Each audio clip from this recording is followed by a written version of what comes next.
Consumers have more options these days to stay powered. That's our Techstination. I'm Fred Fishkin. Joining us representing VTOMAN, VTOMAN, is Marty Winston. Hi, Marty. Hello, Fred. How are you? Terrific. Well, VTOMAN is a company, a global brand that's in the battery business, power stations, and such. Give us a bit more background, Marty. Sure. They started with different kinds of power tools, some jump starters for cars, and things that had little motors and blowers in them. Most of those are not sold in the U.S. What has made a splash in the U.S. are their portable power stations, like the Jump 1800. These are using a new kind of, relatively new kind of battery, the fourth lithium variety called LiFePO4 for lithium iron phosphate. It holds a lot of charge. It can work at extended temperature ranges. It tends not to have the charge you've put on it fade very soon at all, usually a scope of a year or two. And it puts a lot of power in a reasonably small box. That's 50 pounds of battery with electronics included. Well, tell us about the capabilities of this. And you said this is the 1800. They have other models we'll talk about as well. But what can people do with this?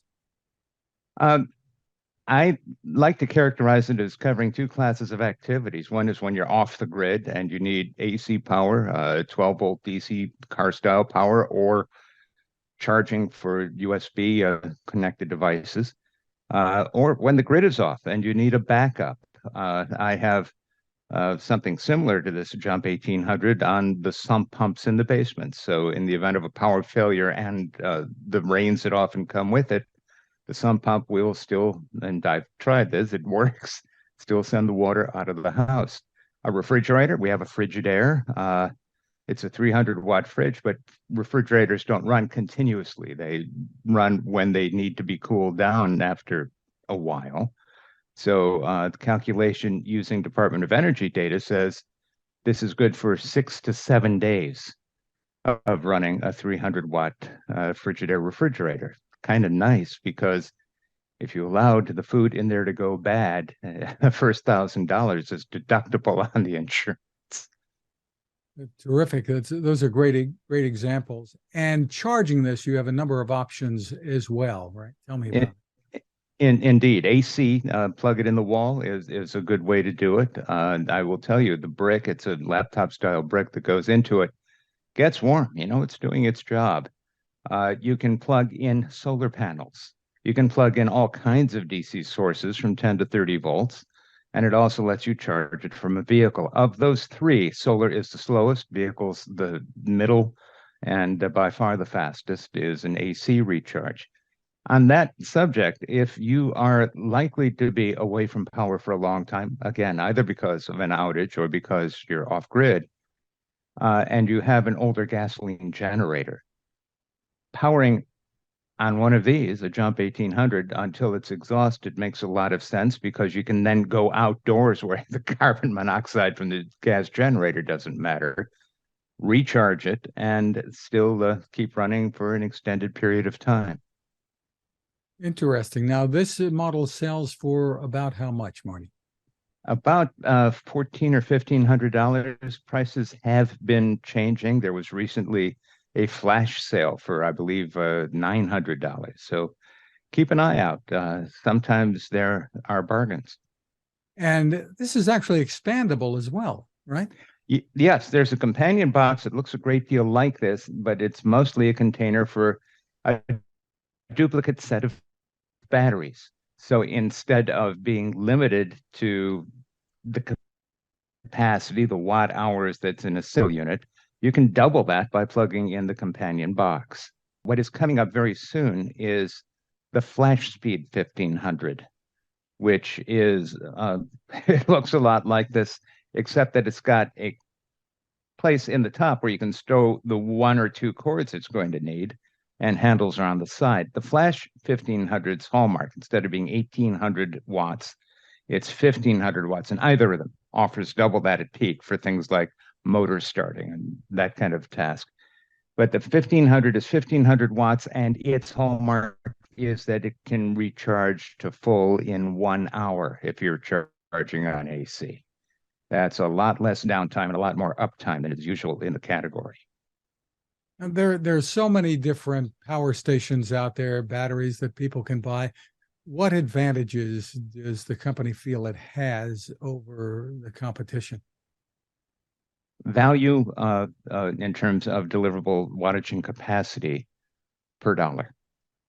It's designed not to be cheap, but it's designed to have high value for the performance you get in the box. And the 1500 model that's coming up, do we know pricing on that?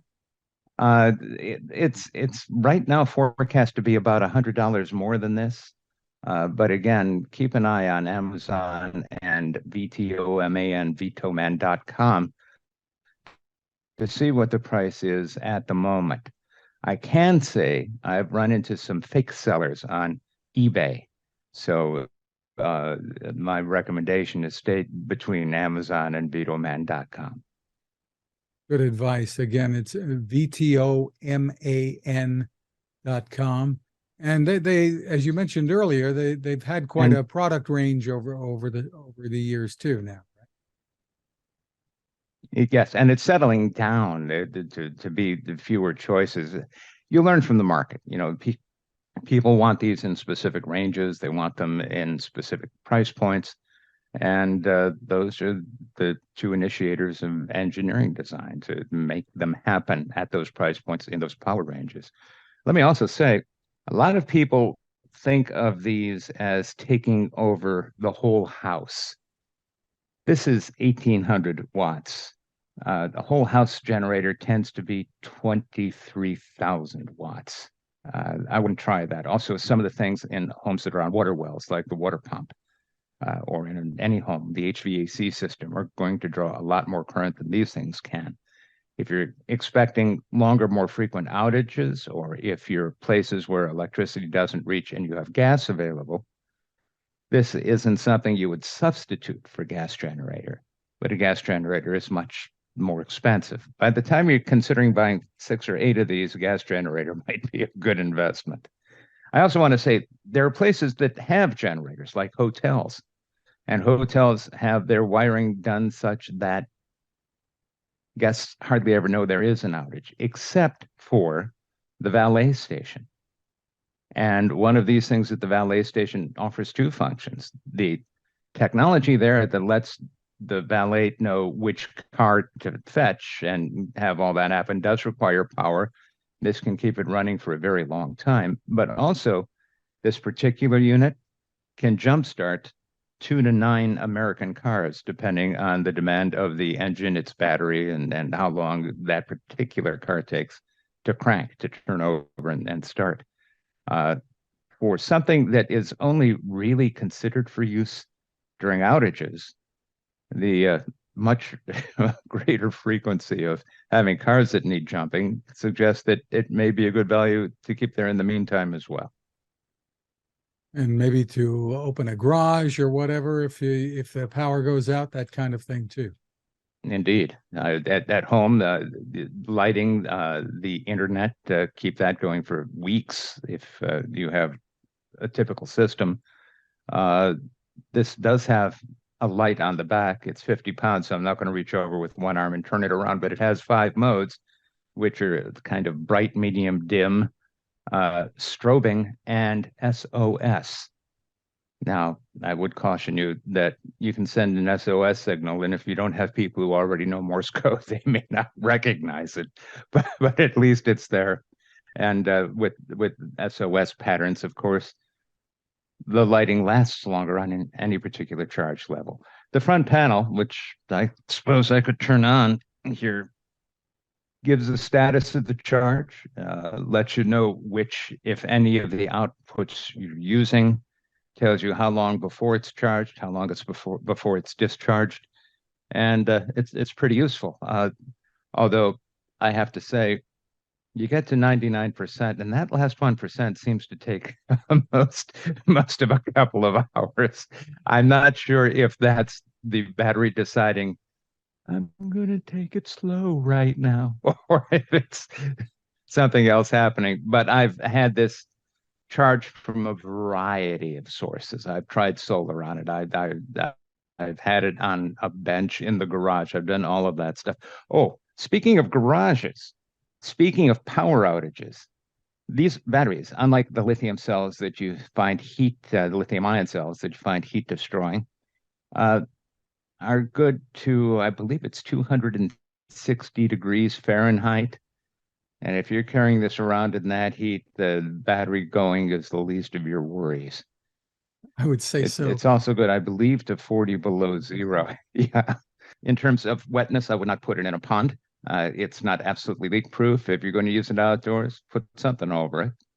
An umbrella would be fine. And like anything electrical, don't let the kids play with it. Don't open it up. There are easy ways to put a screwdriver in between contacts and short things out for anybody who doesn't know what they're doing. And it's too well engineered to let it suffer that kind of fate. For people who use it normally, 24-month warranty. Just terrific. And again, it's great for maybe even for the yard, if you're doing stuff outside or at a campsite, wherever you happen to be going. I bought two electrically powered things for the yard. One of them mulches leaves down into little tiny, almost cereal size pieces. The other one takes branches up to about this big around and chips them. Both of them want long extension cords. And as you know, the longer the extension cord, the less power gets delivered to the far end. I can bring this out to where those things are and run them on it without needing an extension cord. At the same time, I can put an extension cord on this and it will keep going. It does pass through. That UPS kind of mode switches over from the line to battery generated pure sine wave power in something like, I believe it's 30 milliseconds. You can't hiccup that fast. Just terrific. Again, the website is VTOMAN.com, VTOMAN.com. Marty Winston, thanks for spending time with us. Fred, always my pleasure. Thank you.